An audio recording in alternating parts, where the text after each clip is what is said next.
नमस्कार दोस्तों, कैसे हैं आप लोग।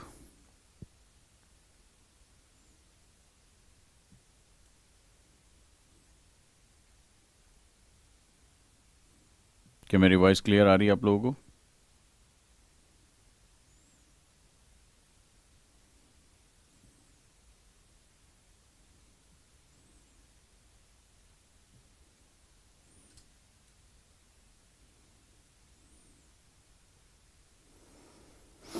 Good morning all of you.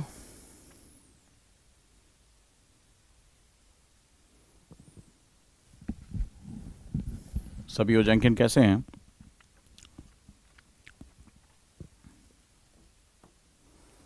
How are you all. नव वर्ष की बहुत बहुत बधाइयाँ। उम्मीद करता हूँ आप लोग स्वस्थ होंगे।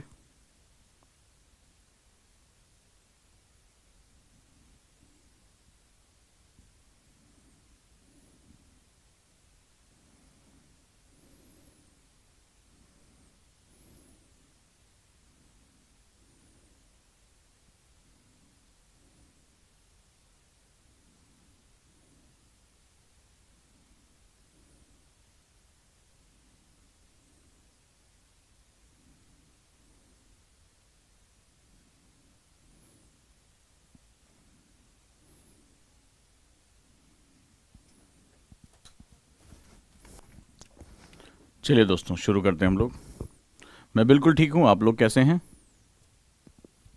उम्मीद करता हूँ नया साल एक नए डायमेंशन के साथ हम लोग शुरू करते हैं, नए तरीके से शुरू करते हैं। और बहुत सी नई नई चीज़ें आप लोगों के लिए सरफेस पे आ रही हैं। उन सभी चीज़ों को हमें एंजॉय करना है और अच्छे से पढ़ाई करनी है। राइट।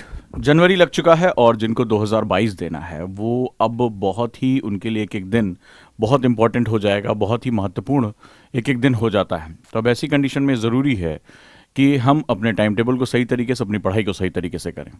हम आज बात करने जा रहे हैं अपने मेंस के सिलेबस के बारे में, मेंस के क्लासेस के बारे में। जैसा कि आप जानते हैं कि मैं पेपर 1 में सोशल इश्यूज़ पढ़ा रहा हूँ और कल से आपकी जो क्लासेस शुरू हो जाएंगी वो शुरू हो जाएंगी आपकी पेपर 2 की, यानी कि पॉलिटी की क्लासेस भी आपकी शुरू हो जाएंगी। तो पैरेलली आपकी 2 क्लासेस चल रही होंगी, दोनों सब्जेक्ट पूरे हो रहे होंगे।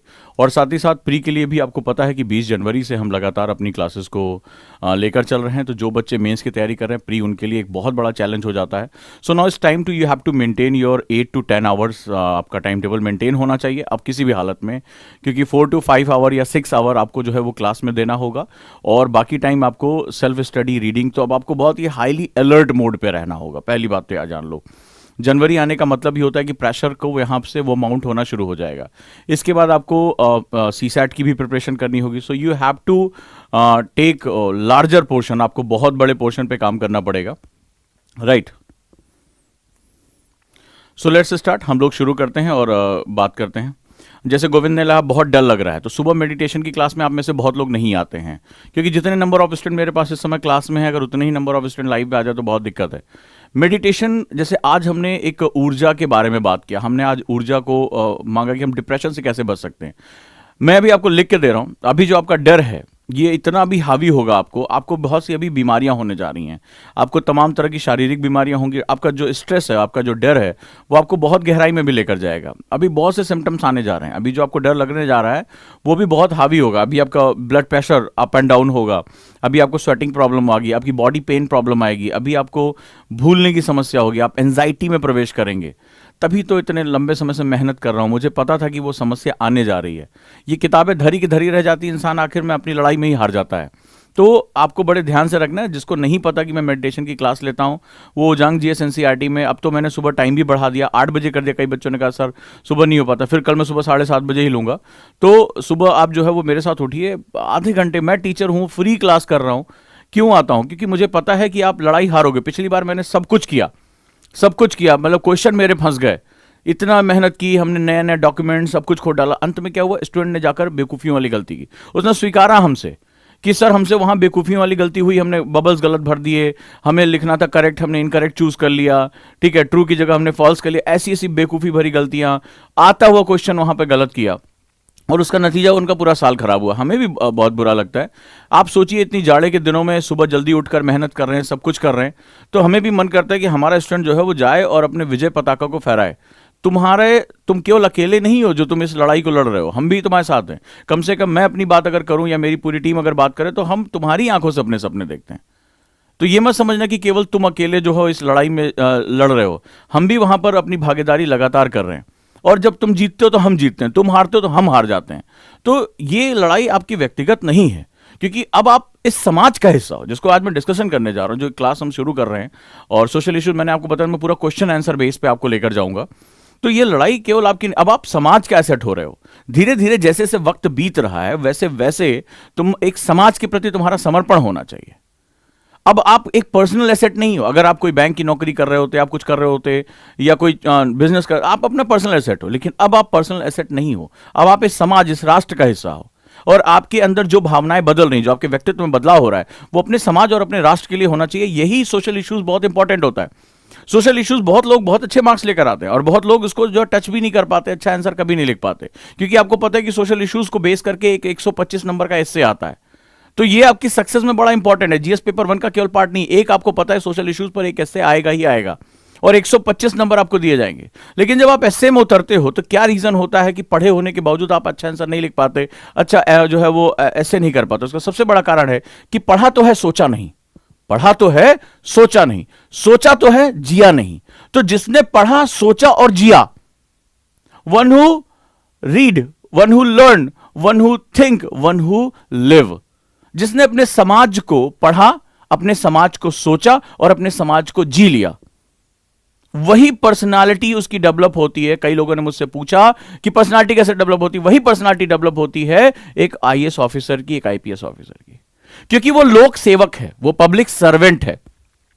तो उसका जो जीवन का एक बड़ा हिस्सा जो है, भले चाहे उसको कितनी सुविधाएं मिले, पावर मिले, आपके मन में ख्याल आ रहा होगा आप राजा की तरह हैं, लेकिन अगर आपके घर में कोई पर्सनली आईएएस होगा, उसकी लाइफ का बहुत करीब से देखे होगे, उसका शेड्यूल जब तुम देखोगे तो तुम्हें पता होगा उसके लिए अपनी छुट्टी का भी वक्त नहीं होता है।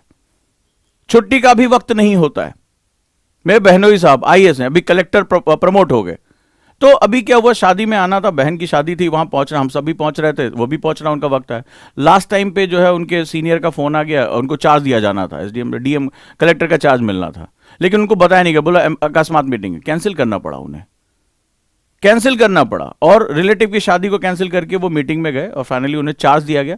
ये एक प्रमोशन था, प्रमोशन आपको खुश होते हैं, लेकिन प्रमोशन का मतलब आईएएस ऑफिसर्स के लिए एक बहुत बड़ा उत्तरदायित्व होता है।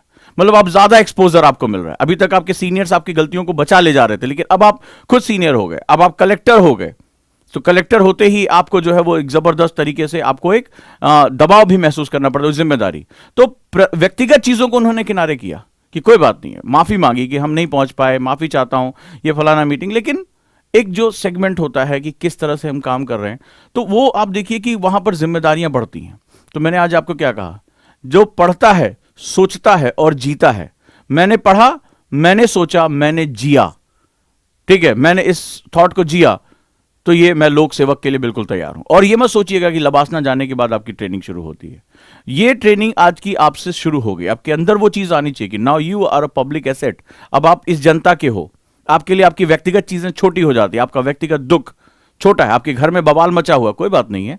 मुझे अगर मीटिंग में बैठा हूं तो आप उसके सामने मुंह बना के नहीं बैठ सकते कि बीबी झगड़ा हो गया है, नहीं।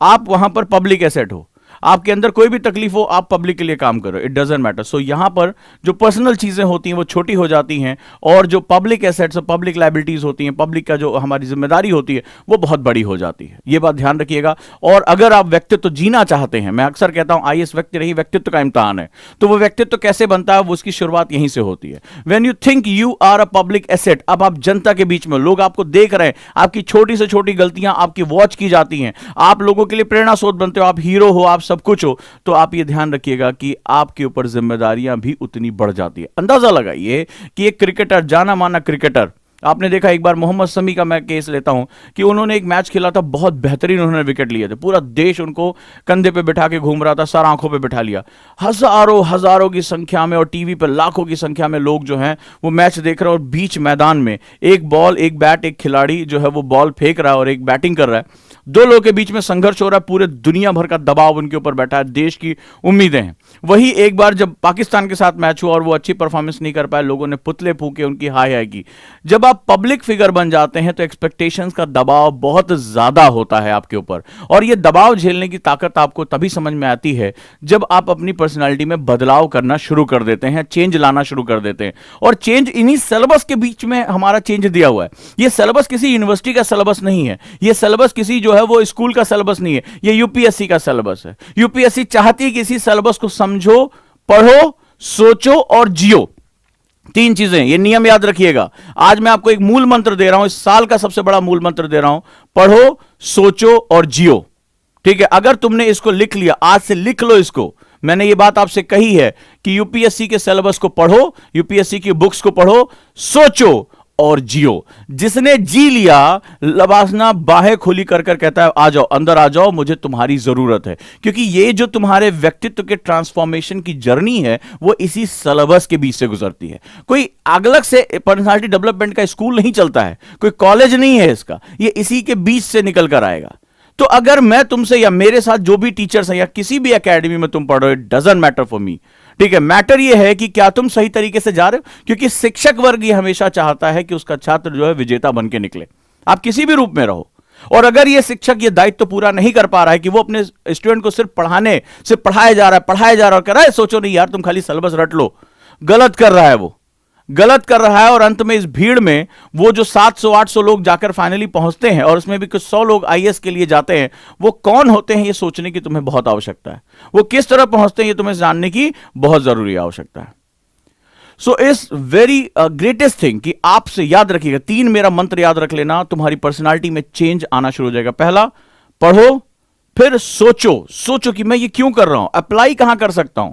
मैं सोशल इश्यूज, हम लोग पढ़ रहे हैं, सोशल इश्यूज पढ़ाने जा रहा हूं मैं पेपर 1 के बारे में, और ये सबको पढ़ना चाहिए, क्योंकि समाज ही तुम्हारे व्यक्तित्व का एक, जिसे कहते हैं ना कि गर्भस्थली है, एक जहां तुम्हारा जन्म होगा, तुम्हारा बर्थ होगा, वो ये समाज है। तुम्हारा जहां टेस्ट होगा, जैसे खिलाड़ी जो होता है वो स्टेडियम में अपनी पिच पर अपना टैलेंट दिखाता है, वैसे तो बल्ले भांजते रहो, फोटो खिंचाते रहो, कंधे पे बैठ रखे, तमाम लोग खिंचाते हैं। ठीक है, चश्मा पहन लिया, गॉगल्स पहन लिया, ऐसे कर लिया और बोले आज फोटो खिंचा लिया, डीपी पे लगा लिया, बहुत बड़े क्रिकेटर। लेकिन पहचान कब होती है, जब वो बॉल फेंकी जाती है और आप पिच पर होते हो, वो प्रेशर डील कर रहे होते हो और आपका पूरा फोकस उस बॉल पर होता है, तब आप उस खिलाड़ी को टेस्ट किए। तो आप कहां टेस्ट किए जाओगे, आप सोसाइटी में टेस्ट किए जाओगे। जब सरकार कोई कानून बनाएगी तो आपको इस सोसाइटी पर इंप्लीमेंट करना होगा, लगाना होगा। जब बॉलर बॉल फेंकता है, ठीक है, तो समाज प्रॉब्लम्स फेंकेगा। अब वहां पर क्या खिलाड़ी होता है, कभी आपने देखा फ्रंट फुट पे खेलता है, कभी वो बैक फुट पे खेलता है, कभी वो इसको छक्का मार देता है, कभी वो उसको डिफेंड कर देता है, कभी आउट भी हो जाता है। तो जैसे क्या होगा, हर दिन तुम्हारे सामने बॉल फेंकी जाएगी, हर क्षण तुम्हारे सामने समस्याओं की बॉल फेंकी जाएगी। अब अगर एक दक्ष बैट्समैन वही होता है, कहते हैं ना उसके पास जो शॉट्स की वैरायटी होती बहुत ज्यादा होती, कई बार वो पुल खेलता है, कई बार वो जो है वो पीछे बॉल को मार देता है, कई बार सिचुएशन के अकॉर्डिंग, प्रेशर है ज्यादा रन बनाने तो वो क्रीज छोड़कर खेलता है। तो क्या होता है, अच्छा खिलाड़ी वो होता है जिसके पास शॉट्स की वैरायटी होती है। तो यहां पर भी वही चीज हमारे सामने काम आने जा रही है कि हमारे पास कितनी ज्यादा वैरायटी। तो आपकी पिच कौन सी है, जो भारतीय समाज है, जो सामाजिक मुद्दे हैं, वो हमारी पिच है। और तुम्हारी जो टेस्ट होगी बैटिंग की, वो यही होगी कि तुम अच्छे क्रिकेटर हो या नहीं हो। क्लियर है?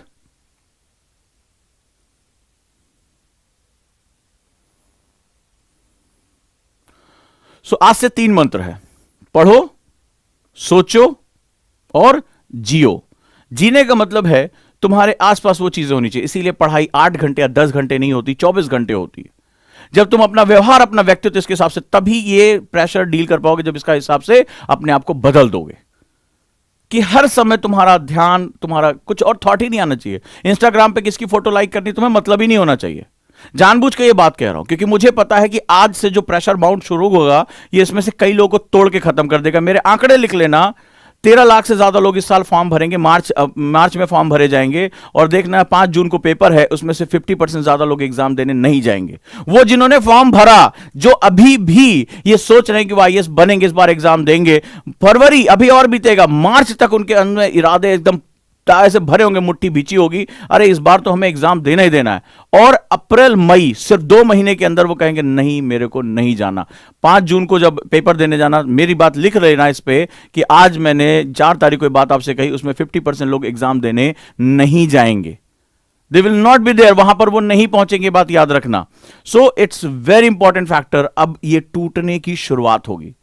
तो अगर टूटने का सिद्धांत हमें पता है कि यार प्रेशर बढ़ेगा, टूटेंगे, तो अगर हम उससे बच पाए तो सबसे इंपॉर्टेंट है। तो बचने का एक ही तरीका है, तुम्हारे पास जो 24 घंटे हैं उसमें मेरी इस 3 मूल मंत्र को याद रखना। 2022 की शुरुआत में मैं आपको मूल मंत्र दे रहा हूं, पढ़ो, सोचो और जियो। पढ़ो, सोचो और जियो। जीने का मतलब है कि तुम जब ब्रश भी कर रहे हो, अपने आप को आईने में देख रहे हो, तो भी तुम्हारा सिलेबस, तुम्हारे पॉइंट्स तुम्हारे दिमाग में चलने चाहिए। जब तुम सोने जा रहे हो तो उससे पहले मोबाइल पर अपने व्हाट्सएप स्टेटस को नहीं चेक करोगे। उससे पहले थोड़ी देर लेट कर अपने आप को दिन भर जो आपने पढ़ा उसको दिमाग में अगर आपको वो सोचते सोचते नींद आ जा रही है, एक फंडा याद रखना, अगर वो जो तुमने रिवीजन किया उसको करते करते करते करते तुम गहरी नींद में चले गए, पता ही नहीं चला कब सो गए, फोन तुम्हारा तुमसे बहुत दूर रखा हुआ है, यकीन मान लेना तुम पढ़ने, सोचने और जीने की स्थिति में पहुंच गए। और तुम्हारे पास कभी भी संडे भी समय है, अपने समाज में निकलो और उनको गरीबों महसूस करो कि वो किस समस्या से जूझ रहे हैं। कम से कम उस सड़क पर भीख मांगते हुए बच्चे या उस भीख मांगती हुई महिला से 1-2 शब्द बात करने की कोशिश करो। वो जो तुम्हें नॉलेज देंगे, और जब तुम उसको अपने एस्से में लिखोगे, जब तुम आंसर में लिखोगे, तुम्हारे आंसर का वजन बहुत बढ़ जाएगा। और याद रखना, ये एक ऐसा एग्जाम है जहां तुम्हें एक नंबर के लिए फाइट करनी है। 2 लड़ाइयां लड़नी है आज से, तुम्हें एक मिनट के लिए फाइट करनी है और तुम्हें एक नंबर के लिए फाइट करनी है। लिख लो, ये भी बहुत महत्वपूर्ण बात है, तुम्हें एक मिनट के लिए फाइट करनी है। अब अगर तुम्हारा ये रेत फिसलता के एक मिनट भी खराब हुआ तो इसकी कीमत बहुत बड़ी होगी। अगर तुमने आज से कुछ महीना, अगर मैं बात करूं तो अगर 5 महीना भी है तो 150 दिन हुए, और 150 मिनट भी तुमने खराब कर लिए। 150 मिनट की बहुत बड़ी कीमत होती है, लगभग 2.5 घंटे से ज्यादा का समय होता है। और 2.5 घंटे में एक पेपर जो है वो बच्चा मैक्सिमम से मैक्सिमम आंसर लिख लेता है। 2.5 घंटे में 2 एस्से लिखे जा सकते हैं, अगर एक मिनट की भी मैं केवल बात करूं तो अब बहुत इंपॉर्टेंट हो गया है, ये बहुत ही महत्वपूर्ण है कि अब हम सही तरीके से तैयारी करें। तो मैंने आज आपको मंत्र दिया, आज से आपके लिए सारा सेगमेंट यही है कि ज्यादा से ज्यादा आपको क्या करना है, पढ़ना है, अपने टाइम टेबल को पुश करो। जो ऑफिशियल 2 तरह के टाइम टेबल होंगे, एक ऑफिशियल और एक अनऑफिशियल। ऑफिशियल टाइम टेबल जो आप टाइम टेबल बनाते हैं, इस पर मैं कई बार चर्चा कर चुका हूं, 8 घंटे, 10 घंटे, 12 घंटे, नंबर 1। दूसरा, अनऑफिशियल टाइम टेबल। अब तुम्हारे दिमाग में कोई और थॉट नहीं आना चाहिए। अपने मोबाइल के स्क्रीन सेवर्स में, जैसे मुझे जब कोई चीज जरूरत होती है तो मोबाइल के स्क्रीन सेवर में द वन थॉट लिख लेता हूं कि मुझे अभी सिर्फ 1 महीना इसी पॉइंट पे फोकस करना है। सो नो अदर थॉट, सिर्फ मुझे रिवीजन करना है, रिवीजन। और रिवीजन करने का मतलब, कई लोग सोचते हैं कि जब तक मेज कुर्सी पर नहीं बैठूंगा तब तक रिवीजन नहीं करूंगा। छोटी छोटी चिट लेकर आओ, इस तरह की ऐसी छोटी छोटी चिट्स, जैसे मैं जनरली मुझे कुछ रिमाइंड करना होता तो मैं ऐसे लिख लेता हूं, और जहां जहां पाओ वहां चिपका दो। LWMI अपने बच्चों को मैं सिखा चुका हूं कई बार, वो नोट्स लेकर आओ। ऑडियो बुक्स है, ओजांक ऑडियो बुक डाउनलोड करो, उनको बार बार सुनो या अपनी आवाज को रिकॉर्ड करो। अगर टाइम नहीं है तो वो मैं काम कर रहा हूं, मुझ तक अपनी प्रॉब्लम भेजो कि सर मुझे रिवीजन करने के लिए आप अपनी आवाज में कुछ दे दें, तो वो हम भी करने को तैयार हैं, कोई बहुत बड़ी समस्या नहीं है। ज्यादा से ज्यादा क्वेश्चन लगाओ, प्री और मेंस दोनों के। अभी मेंस पर अपना काम चलाते रहो, ठीक है, लेकिन धीरे धीरे प्री की तरफ शिफ्ट होना, धीरे धीरे, तत्काल नहीं शिफ्ट होना है। 2 घंटे 2.5 घंटे प्री के लिए देना है, और OTP ओजांक टेस्ट प्रैक्टिस पे खूब प्रैक्टिस करो, जितना हो सके। जो पढ़ो उसको तुरंत के तुरंत लिखो, ये उनसे सबसे जरूरी है।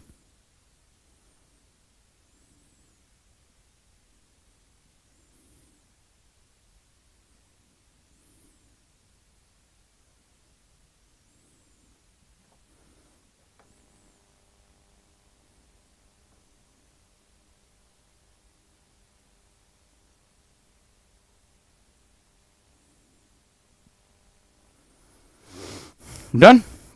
बाकी मैं तो लड़ाई लड़ रहा हूं, आपके ऊपर है कि आप ये लड़ाई जीतते हैं या मेरे साथ चलते हैं कि नहीं चलते हैं। चलिए शुरू करते हैं। तो सोशल इश्यूज में एक बार क्विक रिवीजन कर लें। इसके बाद मैं कैसे पढ़ाऊंगा, मैं इस तरह पढ़ाऊंगा, ये आपको जो है वो सारे अपलोड हो जाएंगे। तो आई will deal with the question answer format, तो आपका मेंस की तैयारी और आपका जो इंफॉर्मेशन है वो सारा का सारा कवर हो जाएगा। So I will deal with like this, मैं इस पे जो है वो पढ़ाता जाऊंगा, और इसके नोट्स, आपको नोट्स बनाने की जरूरत नहीं, जो डिस्कशन होगा केवल आपको वही लिखना है, ठीक है। तो मेरे साथ ये आपको जो है वो पूरा रीडिंग फॉर्मेट में, बुकलेट फॉर्मेट में मैं आपको कंप्लीटली दे दूंगा, हिंदी और इंग्लिश में। So you don't worry about the thing कि जो है वो किस तरह रूप में हमें चलना है। ठीक है, आपको ज्यादा से ज्यादा तेजी से डिस्कशन करना है, क्वेश्चन क्या आना, पॉइंट्स हमें कैसे लेने हैं। फिर मैंने कहा जब आप लिखने से मुक्त हो जाओगे तो सोचना शुरू करोगे। तो ये सब्जेक्ट एक ऐसा सब्जेक्ट है जिसमें आपको गहराई से सोचना है। अच्छा, किसी ने अभी क्वेश्चन पूछा है कि इस समय हम कैसे मैनेज करें अपनी पढ़ाई को, राइट? तो थोड़ा सा ध्यान से चलें। इस समय टाइम टेबल मैनेज करना बहुत जरूरी है। मैं एक बार हल्का सा बता दूं कि मेरी आदत भी है कि मैं उसको जो है रीप्रोग्राम करता हूं। हमारे पास जनवरी 5 जून को हमारा पेपर है प्री 2022, और उसके 3 महीने के बाद लगभग हमारा 3.5 महीने बाद मेंस होगा। तो हम इस तरह से कर सकते हैं कि जो अभी मेंस की तैयारी कर रहे हैं बच्चे, वो ज्यादा से ज्यादा अभी अपना जनवरी और फरवरी का जो टाइम है ये ज्यादा से ज्यादा क्लासेस में लगा। जैसे 2 सब्जेक्ट एक साथ चलेगा। मेरा अभी सोशल इश्यूज की क्लास हो गई और इसके बाद कल से जो है वो शुरू हो जाएगी आपकी पेपर 2 की क्लासेस। ठीक है, तो वो क्लासेस जितनी ज्यादा हो सके उतना ज्यादा कवर अप करो। कम से कम जीएस पेपर 1, जीएस पेपर 2 और जीएस पेपर 3 कवर करो। इसका सबसे बड़ा फायदा है कि जीएस पेपर 1 में भी जो सिलेबस है that is also part of our pre also. ठीक है, जैसे आपने हिस्ट्री पढ़ा तो हिस्ट्री का भी बहुत बड़ा पोर्शन आपका जो है वो पार्ट ऑफ प्री है। आपने अभी ज्योग्राफी पढ़ेंगे, उसका भी पार्ट ऑफ प्री है। सोशल इश्यूज में भी जो प्रोग्राम एंड पॉलिसी में 9 से 11 क्वेश्चन तक का जो है जंप जाता है। तो कल से जो है वो कुसुम मैम जो है प्रोग्राम एंड पॉलिसी की क्लास लेकर आ रही, प्री के लिए भी मेंस के लिए भी। उसके साथ भी आप जोड़ सकते हैं, कोई आपको दिक्कत नहीं आने वाली है। ठीक है, अब पेपर 2 में जो पॉलिटी और आईआर का पोर्शन है वो भी प्री के लिए इंपॉर्टेंट, और 3 में जो इकोनॉमिक्स है और साथ ही साथ जो हमारा इन्वायरमेंटल पोर्शन है that is also part of pre. तो इससे आपको जो है वो बहुत ज्यादा फायदा यहां पर हमें देखने को मिलेगा। क्लियर है? तो इस तरह से आपको चलना है। इसी के साथ प्री का भी कोर्स आप ज्वाइन करेंगे। प्री का कोर्स जैसे हम लोग 20 जनवरी से शुरू कर रहे हैं प्री स्पेशल। आपने ही कहा सर शुरू कर दीजिए। जनरली मैं जनरली प्री पे इतना ज़्यादा वो नहीं करता हूँ, एक हम लोग इनपुट लेते चलते हैं।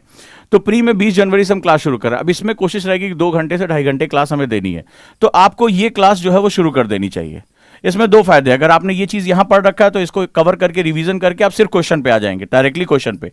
आप डेली जो है वो क्वेश्चन करेंगे। इस समय आपको डेली जो है वो क्वेश्चन शुरू कर देना चाहिए प्री के।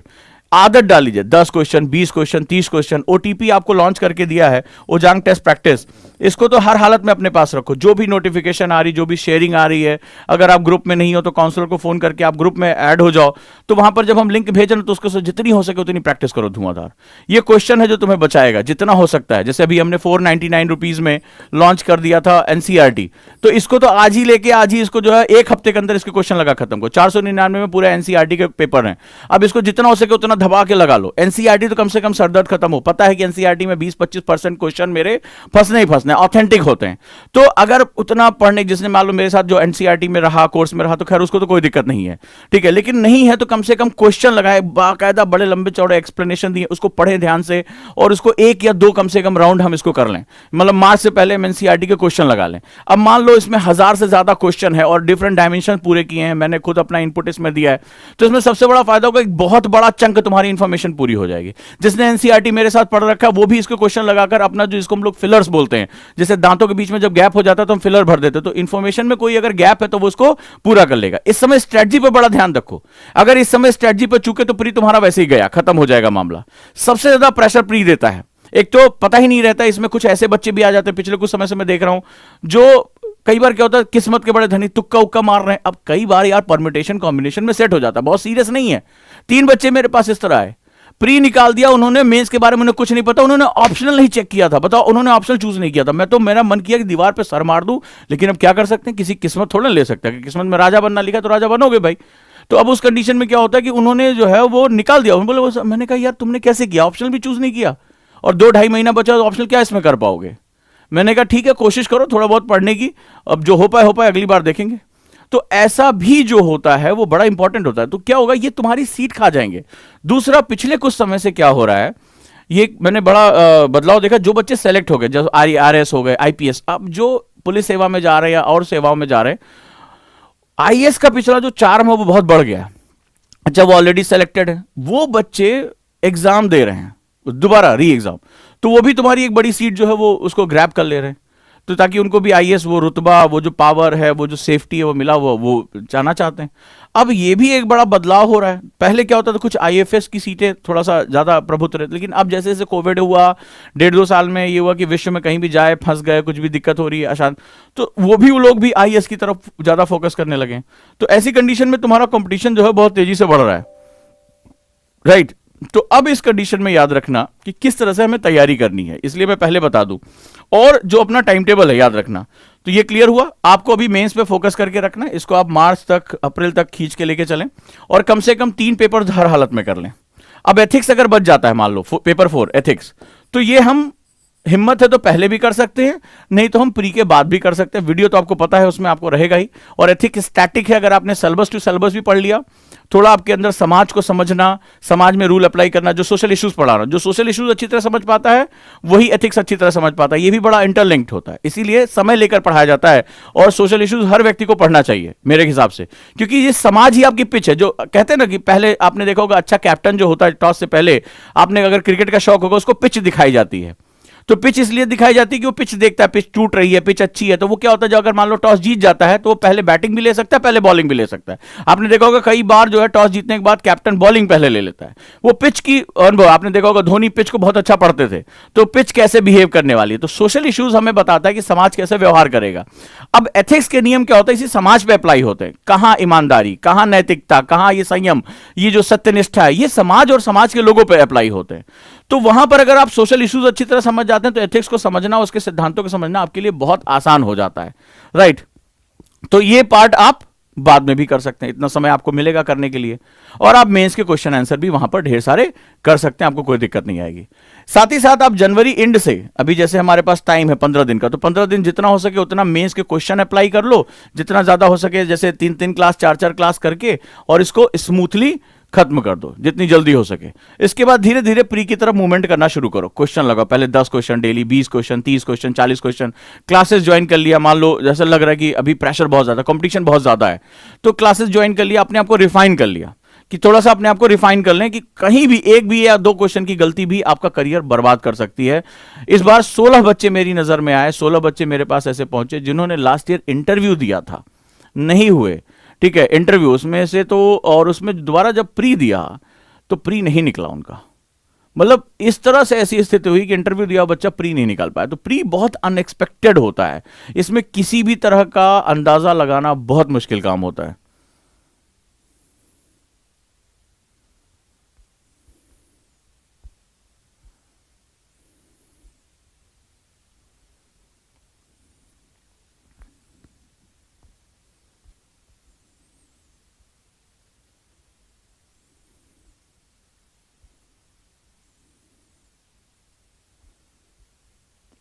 ठीक है, अगर कोई क्वेश्चन है, जैसे अभी ये क्वेश्चन आया कि टेस्ट सीरीज क्या काफी होगी फाइनेंशियली जो कमजोर बच्चे हैं उनके लिए। देखो, अगर फाइनेंशियली कमजोर हो, 2 चीजें होती हैं।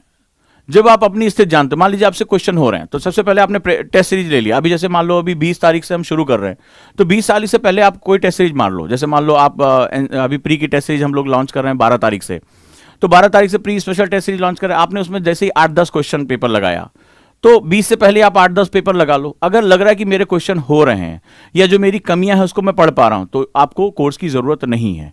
लेकिन अगर आपको ये लगा कि नहीं यार, अंत में तो कंपटीशन, दुनिया तो कहते हैं ना, दुनिया प्रयास नहीं परिणाम देखती है। मेरी बात याद रखिएगा कि प्रयास नहीं परिणाम देख रही है। तो परिणाम देखने का मतलब है कि मुझसे पूछा जाएगा प्री निकला कि नहीं निकला, ये थोड़ा नहीं पूछा जाएगा कि तुमने ये कोर्स किया कि नहीं किया। आप खुद से पढ़ सकते हो, बहुत अच्छी बात है। तो टेस्ट तो सबको लगाना चाहिए। टेस्ट के बिना आप पता ही नहीं कर पाओगे आप कितने गहरे पानी में हो। चाहे वो एनसीईआरटी का टेस्ट है, चाहे वो प्री स्पेशल 12 तारीख से लॉन्च करें उसका टेस्ट हो गया, और फ्री में भी टेस्ट दिया हुआ है। आप जाइए, फ्री का टेस्ट हमने लॉन्च कर दिया ओटीपी पे, मैं आपको लिंक शेयर करा दूंगा। आप देखिए कि आप कितने गहरे पानी में, और नहीं है तो ईमानदारी से जज कर लीजिएगा, यार ये कंपटीशन है, दुनिया मुझसे पूछेगी प्री निकला कि नहीं निकला। और एक बात याद रखना, प्री बहुत ही क्रूशियल होता है, क्रूशियल से क्रूशियल होता है ये। पहली बात, इसमें अंदाजा लगाना बहुत मुश्किल है। दूसरा, इसमें भीड़ बहुत ज्यादा होती है। सेकंड स्टेज में 12,000 लोग, 14,000 लोग पहुंच रहे हैं, उनसे लड़ना आसान होता है कंपैरेटिवली। इसमें बिल्कुल नहीं पता होता कि क्वेश्चन कहां जा रहा है। दूसरा, इसमें कुछ प्रीवियस ईयर के बच्चे भी जो सेलेक्ट हो चुके वो भी हो जाते हैं, कुछ नॉन सीरियस भी होते हैं, उन्होंने तुक्का उक्का मारा, कैसे भी किया और अपना किस्मत अच्छी, वो भी आपकी सीट ले जाएंगे। तो इसमें भीड़ बहुत ज्यादा होती है। दूसरा, एक और बहुत महत्वपूर्ण चीज है, जब हम सोशल इश्यूज पढ़ रहे हैं तो समाज का एक दबाव भी होता है बहुत ज्यादा। लोग आपसे क्वेश्चन पूछते हैं। होता क्या है कि आपने खुद अपने आसपास महसूस किया होगा, इस पर मैं पहले भी बात कर चुका हूं, मेरी बात को ध्यान से समझिएगा, कि जब आप करते हैं इसमें क्वेश्चन, तो जब आपने प्री निकाल लिया और आप मेंस देने चले गए, आप मेंस तो कम से कम दोगे, चाहे पास हो चाहे फेल हो। समाज आपको बड़े सम्मान से देखता है, अरे प्री तो निकाले, हम मेंस देने पहुंचे। कई और रीजन होते हैं।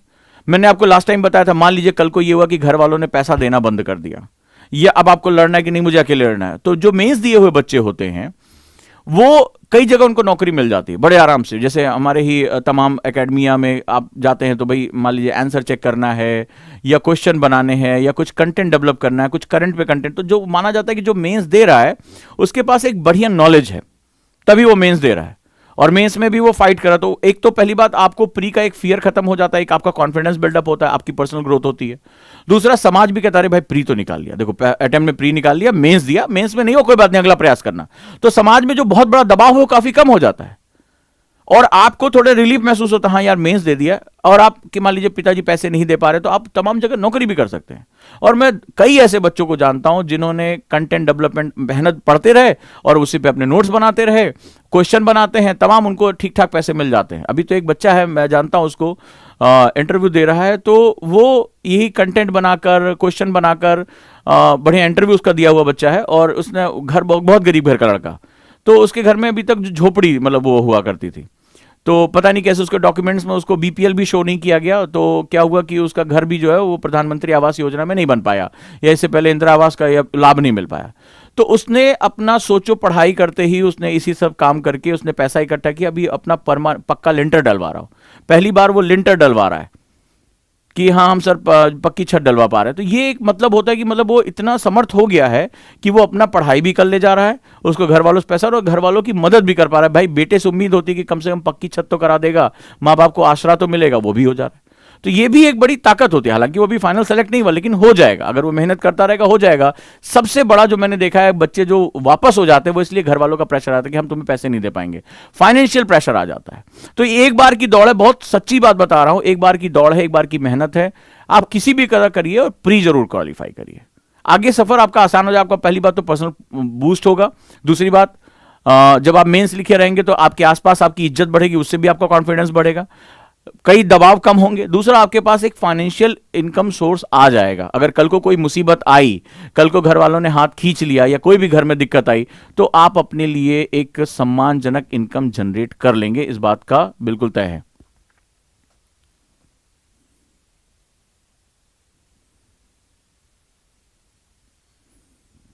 तो मैं बिल्कुल, अब मैं जानता हूं मैं आज समय ले रहा हूं, लेकिन मैं जानबूझकर आप लोगों के बीच में आया कि सोशल इशू पढ़ाने के साथ बताना बहुत जरूरी है। एक एक दिन मैंने देखा अपने कई बच्चों को टूटते हुए और उनको जो है वो तबाह होते हुए। कैसे आपका दिमाग इस समय आपको खेलेगा और आप लोग कैसे अभी बड़ो, आप लिखते जा रहा, मार्च आएगा फिर देखना, मार्च में ही इसी क्लास में कई बच्चे कहेंगे कि साहब हम इस बार प्री नहीं दे रहे हैं। मैं कह रहा हूं आपसे, अभी ऐसी स्थिति आएगी तो बहुत अभी अभी बहुत दिमाग आपका खेलना शुरू करेगा। पैरासिम्पैथेटिक नर्व इतनी खतरनाक होती है, ऐसे ऐसे गेम खिलवा देती है कि सक्सेसफुल आदमी अपने आप को फंदे पे टांग लेता है। ये बहुत भयानक जो है, यहाँ पर हमारा दिमाग बहुत भयानक खेल खेलता है। और आपने भी देखा होगा बहुत सक्सेसफुल लोग जो आपके हिसाब से बहुत हैंडसम, बहुत पैसे वाले, सक्सेसफुल, नेम फेम सब कुछ, और एक दिन अपनी जीवन लीला खत्म कर लेते हैं, दबाव नहीं सह पाते हैं जीवन का। तो ये बड़ा ही खतरनाक है। इसीलिए तो सुबह उठा, इतनी ठंड, और सुबह उठ के मेडिटेशन क्लास करा रहा हूं। मैं भी सो सकता हूं, मैं भी अपने लिए टाइम निकाल सकता हूं, पढ़ सकता हूं, लेकिन क्यों? क्योंकि मैं जीता ही तुम्हारी नजर से। मेरी जिंदगी हो जान के इनकी जिंदगी है, तुम लोग मेरा हिस्सा हो, तो तुम्हारा दर्द मेरा दर्द होता है। तड़प उठता हूं नहीं यार ये कैसे हो रहा है। कई लोग मुझे सुनते हैं, कई लोग बाजार की नजर से देखते हैं, अरे पता नहीं अपना जो है वो करने के लिए कर रहा है। अरे ठीक है, चलता रहेगा, कौन हम तो, हमारे पास तो अपना एक मकान तक नहीं है यार, अपना एक जमीन का टुकड़ा नहीं है, सन्यासी आदमी, कोई दिक्कत नहीं है हमें। अपने पास एक किराए के मकान में रहते हैं, पता कर लो, कोई टेंशन नहीं है। तो हमें कोई टेंशन वेंशन थोड़े ना है। तो हम तो आए अपना काम करने के लिए, वो करके जाएंगे। तैयार करना है तुम्हें, इतना हमें पता है, और तैयार जाना है। और हर बार हमें भी उतना ही प्रेशर प्री में डील करना पड़ता है। हमारे भी हाथ पांव पसीना आ जाता है कि यार क्या जाए, कहां तक जाए जो बच्चों को क्वेश्चन करा ले जाए। सब कुछ हुआ पिछली बार, क्वेश्चन इतने फंसाए बच्चों ने। वहां से फर्स्ट पेपर देने के बाद मैंने स्क्रीनशॉट लगाए थे कि सर क्वेश्चन फंसे हैं धड़ाधड़, लेकिन उसके बाद भी उनका अपना माइंड गेम खेल गया और वहां पर वो गलतियां कराए। तो मुझे तो पूरी तरह से तैयारी करनी है।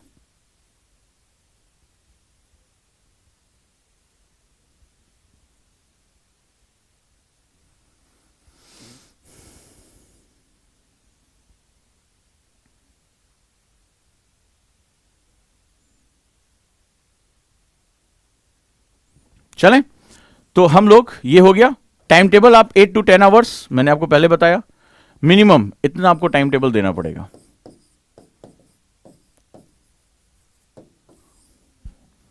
8 to 10 आवर्स अब आपको देने का समय आ गया है, इसको धीरे धीरे आपको बढ़ाना है। क्लियर? सो लेट्स स्टार्ट, शुरू करते हैं हम लोग। एक बार जल्द क्विक रिवीजन कर लें, हमने पहले भी इसके जो सिलेबस के बारे में देखा था, एक बार क्विक रिवीजन कर लें। और कल से 2 सब्जेक्ट की क्लासेस आपकी शुरू हो जाएंगी, पेपर 1 और पेपर 2 एक साथ। मेंस बैच के लिए प्री के एग्जाम का फायदा होगा ना सर, इमाद शरीफ ने पूछा है। It depend on the question. यार जाओ, अभी भी ओटीपी पे 100 क्वेश्चंस हमने अपलोड कर दिए फ्री में, ऐसा नहीं करा कि जीते जाके करो, अपने आप को जज करो। हमने कभी नहीं कहा कि ये कोर्स लो या ना लो, यार वो तुम्हारी अपनी मर्जी, ये हमारा कभी आदत ही नहीं रही है। तुम्हारी अपनी मर्जी, तुम्हारी अपनी फाइनेंशियल स्टेटस, तुम्हारी अपनी सोच, ठीक है। मेरे पिताजी ने एक मुझे बात कही थी कि भैया गौ गंगा में जो है हला दिया, पानी पिए चाहे ना पिए, यानी कि गाय को नदी किनारे ले गए, पानी पीना ना पीना उसका काम है। तो नदी में तुम तक ले आ रहा हूं भैया, पानी पहुंचा देना, पीना ना पीना तुम्हारा काम है, it's up to you, you are decide. मैंने आपको बताया ना कि आपकी सोच क्या है प्री को लेकर। प्री अगर आप लिटरली अपने आसपास किसी ऐसे व्यक्ति को देखें जिसका अभी फाइनल इंटरव्यू नहीं निकला है, लेकिन आपने देखा होगा प्री निकलने के बाद बड़ा रिलीफ हो जाता है। मैंने आपको बताया ना, आपको पहली बात सामाजिक सुरक्षा मिलने जा रही है, आपको बेवजह का जो है प्रेशर नहीं आएगा। अभी जब प्री नहीं होगा तब देख रहा है ना मजा कितना आता है, ठीक है। मैं तो हर साल डील करता हूं, हर साल घंटों घंटों निकल जाते हैं लोगों की काउंसलिंग करने में, रोते हुए फूट के जो है कई लोगों का बैक पैक हो जाता है, वापस चले जाते हैं। कई बार रोकने की कोशिश करता हूं, रुक जाओ यार रुक जाओ, ठीक है कोशिश करो, नहीं बैक पैक हो जाता, खत्म हो जाता, करियर ही खत्म हो जाता उनका। तो आप प्री को कितनी संजीदगी से लेते हैं कि भैया प्री तो निकले एटलीस्ट। मान लीजिए आप पूरा एग्जाम निकालें, मैं हमेशा कहता हूं कि पूरा एग्जाम आप करें, बहुत अच्छा करें, लेकिन एटलीस्ट जिसे कहते हैं ना प्लान बी, तो plan B is not about कि just finding another job segment. Plan B जो लोग अक्सर कहते हैं, वो प्लान बी गलत तरीके से डिफाइन किया जाता है। अरे यार पीसीएस भी दे ले फलाना, नहीं, इसी 3 स्टेज में एक स्टेज फाइनल कर लो, मेंस दे आओ, एटलीस्ट इंटरव्यू दे आओ। इंटरव्यू दिए बच्चे से पूछो उसको कितना बढ़िया जो है वो सब लोग पैसा देते हैं कि भैया कंटेंट डेवलप करा दीजिए, क्वेश्चन डेवलप करा दीजिए, कॉपियां चेक कर दीजिए, आपका अनुभव अच्छा है, तो वो बहुत बढ़िया जो है उनको अच्छी खासी इनकम मिलती है। किसी ने पूछा मेडिटेशन क्लास शुरू करो, it's hardest thing in the life is all about beginning. किसी भी चीज की शुरुआत सबसे कठिन होती है, शुरू तो करो यार। मैं आके सुबह बैठता रहता हूं मेडिटेशन क्लास में, तुम्हें शर्म नहीं आती कि तुम सो रहे हो, ठीक है। नेक्स्ट स्टार्ट, चलो सोशल इशू, सामाजिक मुद्दे की बात करें। सबसे पहले हम इसके सिलेबस को समझे। तो आज मैंने आपको एक 3 बात कही है, अगर ये 3 बात तुम 5 महीने में अपने जीवन में उतार पाए तो इस एग्जाम को क्रैक करने से रोकेगा कोई नहीं, लेकिन अगर नहीं उतार पाए तो ये इंफॉर्मेशन मार्च में तुम्हें खत्म कर देगी। ये बात ध्यान रखना, लिख लेना इस बात को। मैं तो हमेशा हर साल फैक्ट के साथ बात करता हूं, तो आप आ जाओ, मार्च में तुम्हारी हालत क्या होगी तुम अंदाजा लगा लेना, और तुम्हें डर लगना शुरू हो गया होगा, अंदाजे में दिमाग कंफ्यूज कर होगा, मेंस पढ़ें या प्री पढ़ें, प्री निकलेगा कि नहीं, सीसेट अभी ज्वाइन करें या ना करें, ठीक है, टेस्ट सीरीज करें या ना करें, अभी तो पूरा रिवीजन नहीं हुआ, ये सब कुछ तुम्हारे अंदर गेम चल रहा होगा, चलने दो इसको। सो सबसे पहले हम लोग शुरू करते हैं यहां पे, एक बार सिलेबस को एक रिवाइज करें ताकि मैं क्वेश्चन करा सकूं। जो हमारा सिलेबस है लिख लो इसको, silent feature of the Indian society, silent feature of Indian society, भारतीय समाज की मुख्य विशेषताएं, जल्दी से क्विकली।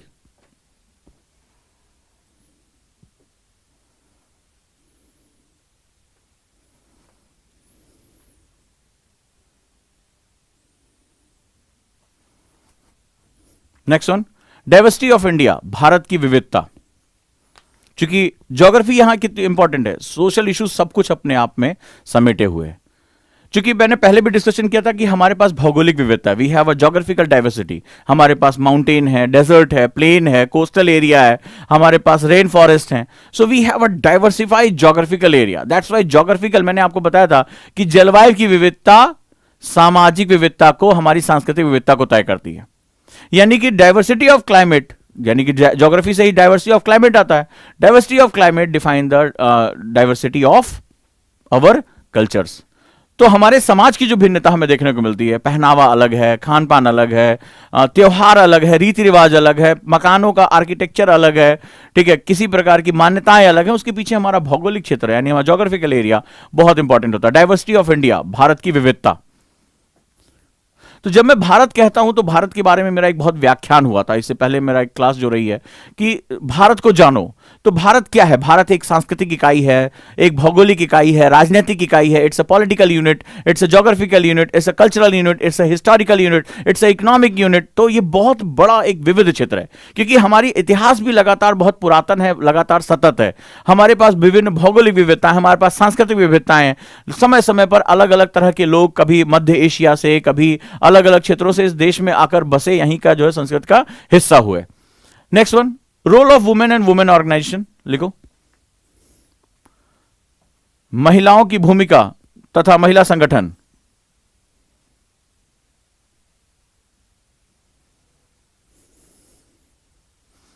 महिलाओं की भूमिका तथा महिला संगठन। जब हम वुमेन की बात करते हैं, ठीक है, तो बेसिकली हम अपनी आधी आबादी की बात कर रहे हैं। क्या वास्तव में कोई आपसे अगर मैं कहूं कि आपको एक रेस जीतनी है, अब जरा समझना इस कॉन्सेप्ट को, ये इतना महत्वपूर्ण विमर्श क्यों है, why it's so important discussion. अगर मैं आपसे एक रेस लगाने की बात करूं, चलिए आप रेस लगाइए, और मैं आपका एक पैर बांध दूं, एक पैर लंगड़ी में, कि लंगड़ी दौड़नी है आपको, एक तरफ दौड़ रहा है, आपको देशों के साथ कंपटीशन करना है। India is a part of world, ठीक है, तो हम एक पूरे भूमंडलीकरण का हिस्सा हैं, और हमें सिर्फ अपने ही देश के अंदर उत्थान नहीं करना है, हमें पूरे विश्व में भी अपना दिखाना। और अगर हम अपने इतिहास को देखते हैं, हिस्ट्री की बात कर रहा हूं, तो अगर 2/3 हिस्ट्री में पूरी दुनिया का जो सिरमौर था, जो क्राउन पोजीशन थी, वो भारत की रही है, वो इंडिया की रही है। हम जो है वो पूरे संसार में हमारी लीजेसी रही है। तो आखिर ऐसी कंडीशन में आज भारत को आगे जाना है, और हमारी आधी आबादी 50% अगर वो सशक्त नहीं है, जीडीपी में उसका योगदान नहीं है, या हम इस तरह से पैट्रियार्की को इस तरह से माहौल बना रहे हैं कि तुम, अरे औरत हो, तुम घर के अंदर रहो, तुम्हारा 18 साल में शादी कर देंगे, उम्र बढ़ाई हमने 21 साल किया। तुम अपनी आधी आबादी को, which is only the biological differences are there only, but that is also एक इकोनॉमी के हिसाब से वो लेबर फोर्स है, वो एक सशक्त माध्यम है, उसके पास भी उतना बड़ा ब्रेन है जितना आपके पास है। ये थोड़ा ना केवल पैट्रियार्कल ब्रेन कैन थिंक, और पैट्रियार्कल ब्रेन कैन इमेजिन, और पैट्रियार्कल ब्रेन कैन जो है वो इन्वेंट, आविष्कार कर सकता है। केवल पितृसत्तात्मक दिमाग ही आविष्कार कर सकता, कहीं नहीं है।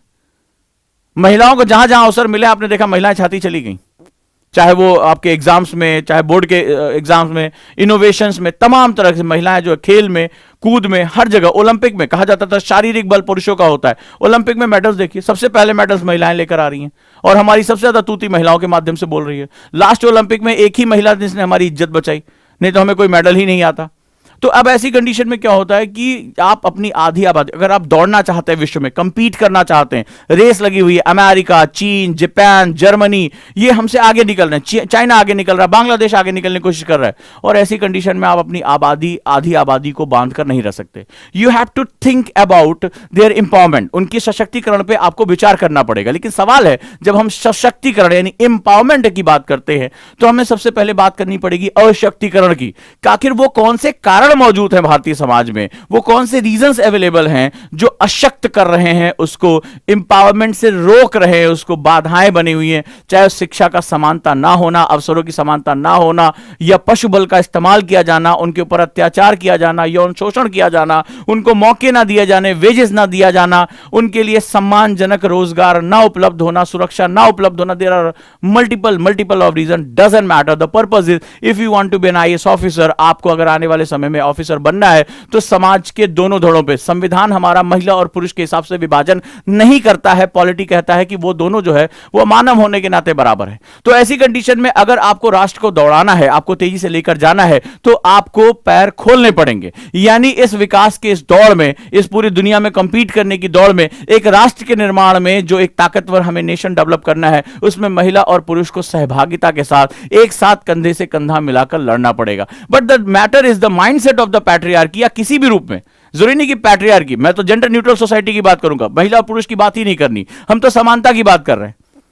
ऐसा नहीं कि उसको अतिरिक्त ताकत देनी, लेकिन हाँ, उसको भागीदारी तो देनी है कि कंधे से कंधा मिलाकर हम चल सकें और अपनी जो एक संस्कृति है उसके साथ हम एक ताकतवर राष्ट्र का निर्माण कर सकें। क्योंकि ताकतवर राष्ट्र सुरक्षित होता है, सुरक्षित राष्ट्र अपने समाज के उत्थान कर पाता है। एक उत्थित समाज जो होता है वो अपने लोगों को समानता दे पाता है। याद रखिएगा, एक ताकतवर राष्ट्र जो होता है वो एक ताकतवर समाज को जन्म देता है। ताकतवर समाज लोगों के अधिकारों की रक्षा करता है और लोगों के अधिकारों से उनके जीवन स्तर में बहुत बड़ा सुधार आता है। एक राष्ट्र जो कमजोर है, वो चाहे आर्थिक रूप से, सामाजिक सामाजिक रूप से जो है वो, चाहे वो सुरक्षा के रूप में कमजोर हो, दुश्मन देश आक्रमण कर रहा है, सब कुछ अंदर जाकर नेस्तनाबूद कर रहा है, तो एक ऐसा राष्ट्र जो कि कमजोर है, जो अपनी सुरक्षा सुनिश्चित नहीं कर पा रहा है, वो कभी भी एक अच्छे समाज को जन्म नहीं दे सकता। क्या हुआ सीरिया में, क्या हुआ इराक में, क्या हुआ जो है अन्य तरह के देशों में, लीबिया में, युगांडा, रवांडा, इतने देशों की लाइन लगी पड़ी है क्योंकि उनकी राष्ट्रीय सुरक्षा है वो ताकतवर राष्ट्र के रूप में नहीं स्थापित हो पाए।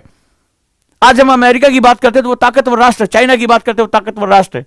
तो आज हम अगर बात करते हैं तो वो अपनी देश की नीतियां टाल ठोक कर अपने लिए बनाते हैं, अपने समाज के लिए बनाते हैं। एक अमेरिका जो राष्ट्र होता है अपनी नीतियां सबसे पहले अमेरिकन के लिए बनाता है। वो भारत जो वहां जाकर साइबर उसमें जो है वो सिटी में काम कर रहा है, उनके जो है वो सिलिकॉन वैली में काम कर रहा है, जब उसका मन होता है एक नियम बनाता है H-1B वीजा, कहता है कि भारतीय और विदेश के लोगों को भारत में प्रवेश मैं बंद करूंगा, और वो अपने लोगों की रक्षा के लिए आगे आ जाता है। आप कितना भी हो हल्ला कर लो, कितना भी अपने दोस्ती की दुहाई दे दो, उसको कोई फर्क नहीं पड़ता। तो ताकतवर राष्ट्र अपने लोगों के लिए नीतियां बनाता है, अपनी सुरक्षा करता है। चाइना, उसको पता है कि उसका वो इंडस्ट्रियलाइज नेशन है, वो सस्ता सामान बनाता है, भले चाहे IMF का मेंबर हो, ताल ठोक कर कहता सीधे अरे मुद्रा का डिवैल्यूएशन कर रहा हूं, अपनी मुद्रा को कर देता। चाइना को कोई चीज तुम इंपोर्ट ही नहीं कर सकते, वो पूरी दुनिया को इंपोर्ट कर ले जाता, उसको नहीं कर सकते, बोले तुम्हारी गर्ज हो तुम आके खरीदो। उसने दुनिया की गर्ज पैदा कर दी है। तो ताकतवर राष्ट्र तो अभी सबसे ज्यादा दुनिया में अगर किसी देश ने गरीबी से लोगों को निकालना तो वो चाइना है। आप उसको पसंद करें या ना पसंद करें, लेकिन उसकी सक्सेस स्टोरी को तो जरूर देखें। आज सबसे ज्यादा अगर आपने देखा होगा, एक रिपोर्ट आई थी जिसमें भारत में जो है वो यूनिकॉर्न्स की बात हो रही थी कि भारत अब जो ब्रिटेन को पिछाड़कर तीसरे नंबर पर यूनिकॉर्न आ गया। लेकिन तुमने देखा दूसरे नंबर पर कौन है? दूसरे नंबर पर चाइना है। लेकिन तुमने दूसरा नंबर तो देखा, लेकिन तुमने अंतर देखा था कि भारत में 51 यूनिकॉर्न है तो वहां पर शायद जो है वो 300 से ज्यादा यूनिकॉर्न है। इतना बड़ा डिफरेंस, मतलब हमसे जो है वो 6-8 गुना ज्यादा यूनिकॉर्न्स हैं उसके पास। इतना बड़ा जो है अंतर है। मतलब ये नहीं कि तुम थर्ड नंबर पे आ गए। भाई इतना बड़ा देश हो, पूरी दुनिया की 2.4% जो है आपके पास लैंड है, 70.5% आबादी पूरी दुनिया की अकेले आपके पास है, फिर भी आप चाइना से कितना पीछे हो। चाइना और हमारी आबादी लगभग बराबर होने जा रही है, फिर भी आप कितना पीछे हो चाइना से। यह है उसकी पावर। तो मैंने आज क्या बताया, ताकतवर राष्ट्र जो होता है वो एक ताकतवर समाज को जन्म देता है। ताकतवर समाज ही अपने लोगों की अधिकारों की जो है सुरक्षा कर पाती है। अधिकारों की सुरक्षा में हमारे मूलभूत अधिकार सबसे पहले आते हैं, हमारे जो बेसिक जो होते हैं, हमारी बेसिक इम्यूनिटी सबसे पहले आती है। अरे एक राष्ट्र के रूप में अगर मैं कितनी बड़ी बड़ी बातें कर लूं, लेकिन इस ठंड में भी आपने देखा होगा लोग सड़कों पर सोने के लिए मजबूर हैं। हमारे बच्चे कूड़ा बीनने के लिए मजबूर हैं, उनको शिक्षा का अधिकार अभी तक नहीं है, और हमारे लोगों को जो है वो कूड़े से खाना बीनकर खाना पड़ता है। क्या ये सच्चाई आपने और मैंने नहीं देखी है? क्या हमारे छोटे बच्चे अपना बचपन जीने की बजाय वहां पर भीख मांगते हुए नजर आते हैं? क्या हमने आपने ये चीज नहीं देखी है? देखा है। तो सवाल है कि क्या हम वास्तव में एक ताकतवर समाज हैं? ताकतवर समाज में हमारी सहभागिता सुनिश्चित होती है। मेरे इस डिबेट को बहुत गहराई से सुनने की कोशिश करना। समय कम है इसलिए हर चीज को लिखने की कोशिश मत करना, उसको मेमोराइज करने की कोशिश करो, उसको जो है वो कनेक्ट करने की कोशिश करो, अपने आप को मेरे इस डिबेट में सेंटर में लेकर आओ। क्या सवाल है कि क्या हम एक ताकतवर समाज के रूप में हैं? क्या आज भी हमें हर चीज के लिए सरकार की तरफ मुंह नहीं देखना पड़ता? चाहे स्वास्थ्य सुविधाओं की बात करो, एक ऑक्सीजन सिलेंडर, अभी जब सेकंड वेव आई थी कोरोना की तो हजारों हजारों लोग हमने मरते हुए देखा। एक ऐसा राष्ट्र जो अपने आप को संसार का जो है अग्रणी राष्ट्र कहने की तैयारी कर रहा है, उसके पास लोगों के पास जो है वो स्वास्थ्य सेवाएं उपलब्ध नहीं थी। हजारों हजारों लोग मर गए सिलेंडर की जो है कमी की वजह से, ऑक्सीजन सिलेंडर नहीं पहुंचा पाए हम। क्या आज हम अपने सारे बच्चों को शिक्षा दे पा रहे हैं? क्या वास्तव में हम ताकतवर समाज का हिस्सा हैं? क्योंकि ताकतवर समाज जो होता है सहभागिता के आधार पर कार्य करता है। क्या आज भी हमारी महिलाएं सुरक्षित है? क्या वो घर से निकलती है तो मां बाप गारंटी ले रहे हैं मेरी बच्ची वापस आएगी इसी तरह से? अगर आएगी तो फिर ये नेशनल क्राइम रिकॉर्ड ब्यूरो का डाटा क्यों कहता है कि भारत में रेप की घटनाएं और यौन उत्पीड़न की घटनाएं लगातार बढ़ती चली जा रही हैं? हमें सोचना पड़ेगा, हमें इस पर बात करना पड़ेगा कि ना तो हम एक ताकतवर राष्ट्र बन पा रहे हैं और ना हम एक ताकतवर समाज बन पा रहे हैं। केवल राष्ट्र बनने से भी हमारा काम नहीं चलेगा। ताकतवर समाज सहभागिता पे कार्य करता है। ताकतवर समाज एक दूसरे को कंधा देता है। ताकत तभी आती है, ताकत एकता होती है। और जब हम अपनी छोटी छोटी पहचानों, अपनी छोटी छोटी संस्कृतियों के लिए लड़ाई करेंगे तो हम कभी भी ताकतवर समाज नहीं बन पाएंगे। और तभी हम जो है ताकतवर समाज बन पाएंगे जब हमारी आंखें हमारी राष्ट्रीय पहचान के साथ जुड़ी होंगी कि हमारी और आपकी जो यूनिफाइड हमारी जो आइडेंटिटी है, that is Indian identity, rather than कि मैं कौन सी भाषा, कौन सा धर्म, कौन सा क्षेत्र, कौन सा जो है वो जाति को बिलोंग करता हूं। It doesn't matter for me. मैं पूरे डिस्कशन को समराइज कर रहा हूं जो पूरे सोशल इश्यूज में हमारे साथ चल रहा है। तो याद रखिएगा, मैंने आपसे पहले भी इससे पहले पढ़ाया था कि एक राष्ट्र जो होता है लोगों से बनता है, लोग अपनी भावनाओं से बनते हैं। The nation made by the people and people made by their own emotions. आज मैं इसमें एक और नया पॉइंट जोड़ रहा हूं कि ताकतवर राष्ट्र ताकतवर समाज को जन्म देता है और ताकतवर समाज ही लोगों के मूलभूत अधिकारों की सुरक्षा कर पाता है। The powerful society always protect the fundamental basic immunities of the people of that particular country. और ये फंडामेंटल में कुछ भी आता है, अरे मैं एक इंसान हूं, गरीब हूं चाहे अमीर हूं, मुझे कम से कम जाड़े की रात में एक कम से कम रैन बसेरा तो दे दो। मैं कम से कम रात में जब शीतलहर आ रही तो सोते ठंड से मर तो ना जाऊं, सोते सोते तो मर ना जाऊं, या कम से कम 2 वक्त का खाना या मूलभूत सुविधाओं में शिक्षा तो दे दो, साफ पीने का पानी तो मेरी कम से कम नीड होनी चाहिए कि मुझे गंदा सीवर का पानी तो ना पीना पड़े। तभी तो मैं राष्ट्र के साथ अपने आप को जोड़ पाऊंगा। तो सवाल है, क्या केवल छोटी छोटी सरकारें इतने बड़े राष्ट्र की समस्याओं का समाधान कर सकती? नहीं कर सकती हैं। समाज और सरकार दोनों को सहभागिता, दोनों के साथ जुड़ना पड़ेगा। जब समाज को मैं देखता हूं तो ये पॉइंट मुझे बताता है, ये सारे पॉइंट मुझे बताते हैं कि पहला तो विभाजन हमें देख रहा है कि महिला और पुरुष 2 बड़े बड़े हमें दिखाई पड़े। हम जाति धर्म सबको छोड़ दें तो भी हमें 2 बड़े विभाजन दिखाई पड़ते हैं, एक महिला का विभाजन, एक पुरुष का विभाजन। और हम देखते हैं कि पुरुष के पास ज्यादा ज्यादा जो है वो एमिनिटीज हैं, पावर है, पैट्रियार्की है, सत्ता है, सब कुछ है। महिला ही पूरी विभाजित है। अभी विभाजन को और छोटा करूंगा तो धर्मों के आधार पर विभाजित करूंगा, फिर जातियों में इसको देखूंगा तो विभाजन और गहरे होते चले जाएंगे, जख्म और गहरा होता चला जाएगा। लेकिन जो बड़े 2 मूलभूत विभाजन है जो इस ईश्वर के द्वारा प्रदत्त है, महिला और पुरुष, कम से कम उनको तो एक समान लेकर आ सकें। तो इसके अंदर जो सांस्कृतिक सेगमेंट्स हैं, ये जो जैविक है, ये जो जेंडर है, उसको तो समान कर दें। तो इसके अंदर जब महिला सशक्त होगी तो मुस्लिम महिला भी सशक्त होगी, हिंदू महिला भी सशक्त होगी, ईसाई महिला भी सशक्त होगी, इस देश की सारी विविधताएं सशक्त हो जाएंगी। जब उनके अंदर की जातियां भी सशक्त होना शुरू करेंगी तो हमें जो अपना ध्यान रखना है, इस चैप्टर का जो मूल कोर है, जो मूल डिस्कशन है, वो यही है कि हमें कम से कम जो लैंगिक विविधता है, जो हमारी जेंडर जो डाइवर्सिटी है, उसको कम से कम समान कर दें, तभी तो दौड़ पाऊंगा। पैर बांध दिया तुमने मेरा, एक लंगड़ी मुझसे दौड़ा रहे हो और तुम कह रहे हो उसेन बोल्ट को पीछे करो। कहां से पीछे करूंगा? तो अगर चाइना गालवान घाटी पर हमें आंखें दिखा रहा है, हमारी सत्ता पे काबिज होने की कोशिश कर रहा है, अरुणाचल प्रदेश के जिलों के नाम बदल रहा है, तो उसको करना है क्योंकि वो ताकतवर राष्ट्र है और उसके पीछे उसके राष्ट्र समाज की शक्ति है। लोग चाइना की हुई हर बात का समर्थन कर रहे हैं और हम तो अपने ही चीजों पे क्वेश्चन उठा रहे हैं। हमारा राजनीतिक भेदभाव इतना ज्यादा हो चुका है कि हम सर्जिकल स्ट्राइक पर क्वेश्चन उठा देते हैं, हम चाइना में होने वाला क्वेश्चन उठा देते हैं। क्यों? क्योंकि हम एक ताकतवर समाज नहीं है, हम एक ताकतवर समाज नहीं है। नेक्स्ट आ जाओ, पॉपुलेशन एंड एसोसिएटेड इश्यूज लिखो, जनसंख्या और संबंधित मुद्दे। नेक्स्ट पॉइंट, गरीबी, और ये दोनों आपस में लिंक है। ये सिलेबस सोशल इश्यूज का ऐसा है ना कि जो आपस में लिंक करता है। ये एक ऐसा चीज है, इसके कई पहलू हैं, कई डायमेंशंस हैं।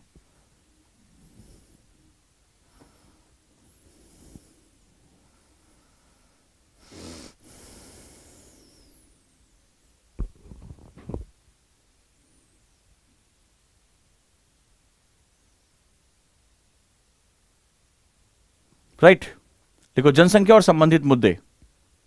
नेक्स्ट पॉइंट, गरीबी। गरीबी वंचना है, गरीबी एक अलग डायमेंशन है। गरीबी कि आपके पास पैसा नहीं है, गरीबी नहीं है। गरीबी के बहुत आयाम होते हैं।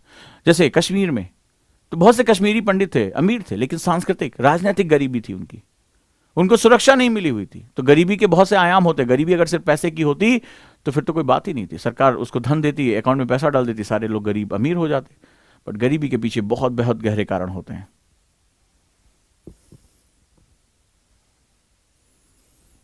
अगला, डेवलपमेंटल इश्यूज, विकास संबंधी मुद्दे।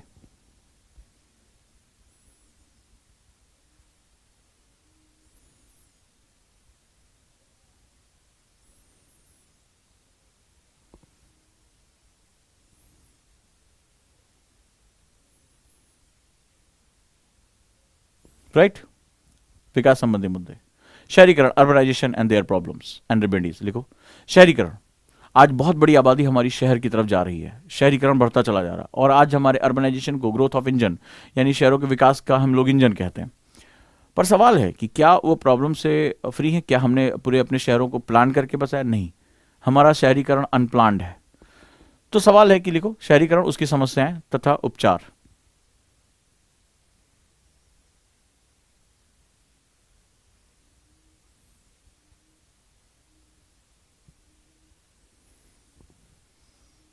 नेक्स्ट वन, अभी जैसे मैंने बताया कि हम चाहें या ना चाहें, हम इस पूरे भूमंडलीकरण की दौड़ का हिस्सा हैं। इसीलिए मैंने कहा आज का जो विचार है, आज की जो 3 बातें हैं, वो बहुत महत्वपूर्ण रही। आज जो मैंने आपसे बात कही कि एक सशक्त राष्ट्र, एक सशक्त समाज, इससे पहले मैंने बात किया था सशक्त राष्ट्र को सशक्त लोग बनाते हैं, सशक्त लोग को उनके विचार बनाते हैं। अगर मेरे अंदर इंडियन होने का, भारतीय होने का भाव होगा तो मैं अपनी छोटी छोटी पहचानों को पीछे करके हमने हर कर्तव्य को देखूंगा कि मेरे राष्ट्र, मेरे कार्यों से मेरे राष्ट्र का कितना निर्माण हो रहा है। लेकिन उल्टा भी होता है जब और भी गहराई में जाओगे तो एक सशक्त राष्ट्र एक सशक्त समाज को जन्म देता है, कि समाज को पहले सुरक्षा चाहिए होती है, उसको तय हम भारत ताकतवर है, भारत की भूमिका। आज हमें गर्व महसूस होता है कि जब अमेरिका के साथ हम जो है कंधे से कंधा मिला खड़े होते हैं, रशिया के साथ भी कंधे से कंधा मिला खड़े होते हैं। जब S-400 हमने मिसाइल खरीदने की बात की, डिफेंस सिस्टम, तो अमेरिका ने कहा अरे नहीं, इंडिया को नहीं खरीदना चाहिए, लेकिन हमने कहा नहीं, रूस हमारा दोस्त रहा है, प्राचीन दोस्त, हम उसके साथ भी खरीदेंगे। जब हम फिलिस्तीन के मुद्दे पर हमेशा रखते तो हम इसराइल के साथ भी जाकर खड़े, बोले हमारे साथ वो सबसे बड़ा डिफेंस प्रोक्योरमेंट वो हमारे साथ करता है, तो हम उसके साथ जाकर खड़े होंगे। तो हम फिलिस्तीन के साथ भी खड़े हो रहे हैं, हम इसराइल के साथ भी खड़े हो रहे हैं, हम इसराइल के साथ खड़े हो रहे हैं, हम ईरान के साथ भी खड़े हो रहे हैं उतनी ताकत के साथ, हम अमेरिका के साथ खड़े हैं तो हम रशिया के साथ भी खड़े होते हुए दिखाई पड़ रहे हैं। तो ये हमारी ताकत है जो बढ़ रही है। तो ऐसे में भूमंडलीकरण में आपका होना बहुत महत्वपूर्ण है। लेकिन ये भूमंडलीकरण पे हम प्रभाव डालते हैं या भूमंडलीकरण हम पे प्रभाव डालता है, ये बिल्कुल उसी तरह है कि मछली कौन सी, मतलब कौन सा ज्यादा ताकतवर है। तो ज्यादातर देखते हैं कि हम भारतीय आपस में कई बार बहुत ही इंफीरियरिटी कॉम्प्लेक्स के साथ जुड़े होते हैं। बहुत लंबे समय तक की जो ऐतिहासिक गुलामी रही अंग्रेजों की, उसके भी बहुत बड़े कारण है। मैकाले ने ऐसे लोगों की पीढ़ी तैयार कर दी थी जो रंग रूप में तो भारतीय थे, लेकिन वो जो विचारों से अंग्रेज थे। आज भी हम अंग्रेजी चीजों को, one who is western that is a modern, हर वो चीज जो पश्चिमी उसको हम लोग आधुनिक मान लेते हैं। और इसी वजह से हम पश्चिमी के प्रभाव यानी पश्चिम के प्रभाव को, वेस्टर्नाइजेशन को हम अपना एक बहुत बड़ा प्रभाव मानते हैं कि उसको अपना लेने से हम बहुत प्रगतिशील हो जाएंगे। उस तरह रहने, उस तरह खाने, उस तरह जीने, उस तरह बोलने, उस तरह विचार करने, उस तरह से चीजें करने में हमें बहुत गर्व की महसूस। मैं अभी कुछ चीजों को स्टडी कर रहा था, कुछ चीजें देख रहा था, तो जैसे हिंदी में कोई गाली दे रहा है तो बहुत असभ्य माना जाएगा, लेकिन इंग्लिश में वही गाली, कई मूवीज में देखा, इंग्लिश में गाली दे रहा है तो दैट इज कूल ब्रो माना जा रहा है। ठीक है, लोग शॉर्टकट्स में गालियां दे रहे हैं। आपने भी सुना होगा, आपके फ्रेंड सर्किल में चलोगे, that is a cool dude. लड़कियां भी दे रही, लड़के भी दे रहे हैं। पहले लड़कियों का गाली देना बहुत ही असभ्य माना जाता है, गाली देना ही सभ्यता है। लेकिन अभी क्या हो रहा है, दैट इज वेरी कूल। आपने देखा होगा, तो वो क्या हो रहा है, वो वेस्टर्न से आ रहा है। उनकी पिक्चरों में इजीली जो है वो गाली दे रहे हैं, लड़के लड़कियां गाली दे रहे हैं, ठीक है, लेकिन वो उनके अपने समाज के लिए है। तो लिखो, effect of globalization on Indian society, भारतीय समाज पर पश्चिमीकरण का प्रभाव।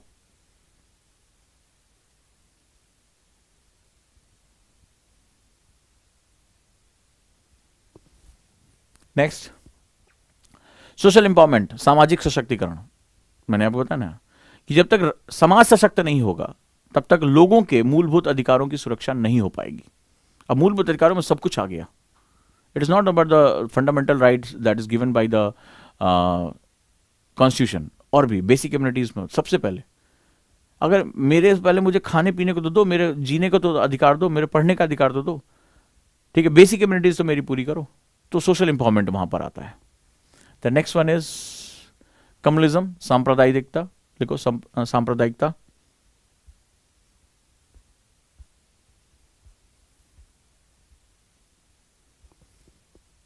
रीजनलिज्म, क्षेत्रवाद, एंड सेकुलरिज्म, पंथ निरपेक्षता। इसको धर्मनिरपेक्षता भी सिलेबस में लिखा है, but this is the one of the most debatable topic, secularism, पंथ निरपेक्षता। तो बेसिकली ये हमारा सिलेबस है और सिलेबस पूरी तरह से इंटरलिंक्ड है। So by tomorrow we will deal a question. लिखो, क्वेश्चन लिखो, मैं पूरी तरह से क्वेश्चन आंसर फॉर्मेट में पढ़ाऊंगा। लिखो, पहला ही टॉपिक करेंगे, silent feature of the Indian society. लिखो, भारतीय समाज की प्रमुख विशेषता क्या है। Question number 1, what is the silent feature of Indian society, भारतीय समाज की मुख्य विशेषता क्या है। So we will discuss about this. And the second question is,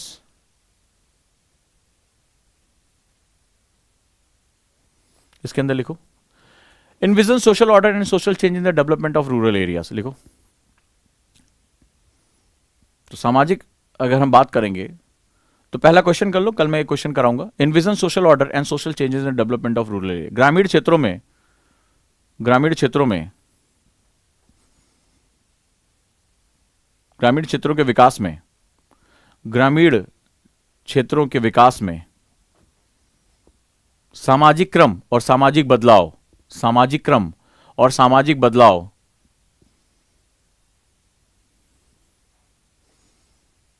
की रूपरेखा प्रस्तुत करें।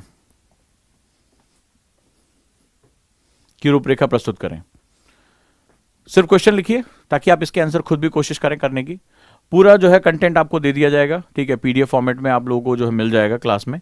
हम यहां से ज्यादा डिस्कस करेंगे, इसमें बहुत सी चीजें ऐसी होंगी, पूरा आंसर राइटिंग फॉर्मेट में आपको बताऊंगा कैसे आंसर लिखा जाता है, ताकि दोनों के दोनों, आप में से बहुत से लोग मेरे आंसर राइटिंग प्रोग्राम के साथ जुड़े रहे, तो दोनों के दोनों जो है इस पर आपको फायदा मिले। लेकिन जो सबसे महत्वपूर्ण चीज है, जो बहुत इंपॉर्टेंट आ जाता है, दैट इज कि डिस्कशन हमें करने के लिए टाइम मिलेगा। सोशल इश्यूज में डिस्कशन, मैंने आपको बताया ना, ये एक ऐसा क्षेत्र है जो आपको पब्लिक सर्वेंट यानी लोक सेवक बनने में बहुत मदद करने वाला है, क्योंकि आपकी पिच यही समाज है।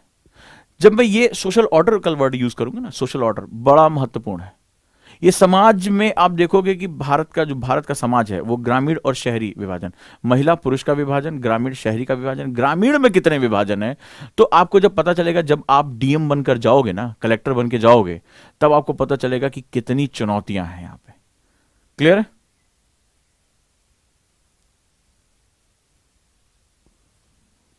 नेक्स्ट क्वेश्चन जो हम कल करेंगे,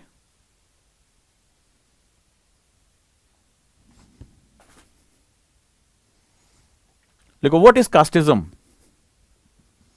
discuss is causes and state the effort made to eradicate it. लिखो, जातिवाद क्या है? एक क्वेश्चन और भी लिख लो, सोचने की कोशिश करना, होमवर्क दे रहा हूं।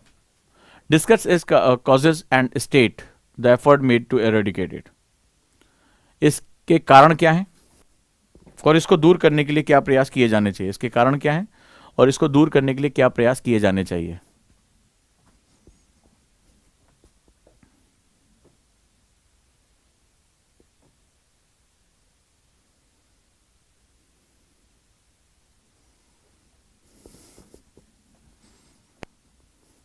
क्या प्रयास किए जाने चाहिए?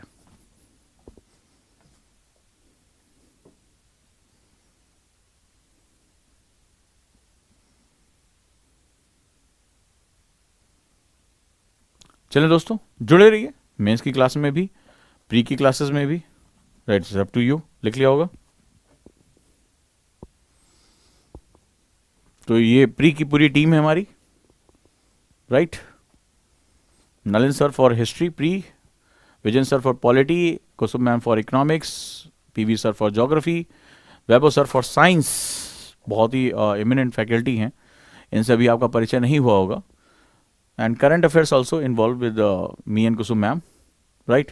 तो ये पूरी टीम जो है लगातार काम करेगी, और टेस्ट सीरीज आपको पता ही है कि हमारे पास अवेलेबल हैं, तो प्री की भी, एनसीईआरटी की भी और करंट अफेयर्स की भी। तो इसके साथ जुड़े रहिए और प्रैक्टिस जरूर करिए। इस समय डेली प्रैक्टिस में क्वेश्चन आंसर होने चाहिए। और अगर आप में से किसी के पास मेरा 100 दिन का, अभी मैं थोड़ा अगले महीने दूंगा, लगभग 100 डेज का एक टाइम टेबल होता है मेरा, तो 100 डेज का टाइम टेबल भी आप मेरे से ले लीजिएगा, लेकिन नेक्स्ट मंथ। ठीक है दोस्तों, और जो फ्रेशर हैं वो सभी के सभी जुड़ सकते हैं मेरे साथ कॉन्सेप्टर बैच में। आप में से ढेर सारे लोग कॉन्सेप्टर बैच से यहाँ आए हैं, ठीक है, तो उसके साथ भी आप जुड़े रह सकते हैं, एनसीईआरटी के साथ जुड़े रह सकते हैं, राइट। चलिए, मिलता हूं दोस्तों, थैंक यू सो मच।